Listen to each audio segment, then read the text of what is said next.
কাকা এই সব ছাগলগুলো কি তোমার? না না, এই কালোটা সাদাটা আমার, বাদ বাকিগুলো সব দাদার। একটা ছাগল কিনছিলাম, দাম কত করে? কোনটা, সাদাটা না কালোটা? কালোটাই বলো। 8,000। আর সাদাটার দাম কত? ওইটাও 8,000। ছাগলটার ওজন কত? কোনটা, সাদাটা না কালোটা?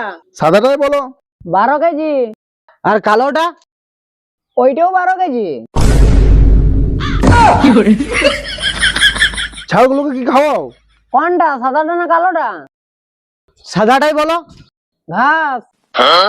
আর কালোটা? ওইটাও ঘাস। দুটো এই সব কিছু একই, তাহলে কালোটা সাদা কেন করছো? জানি, কিন্তু কালোটা আমার। আর সাদাটা? ওইটাও আমার।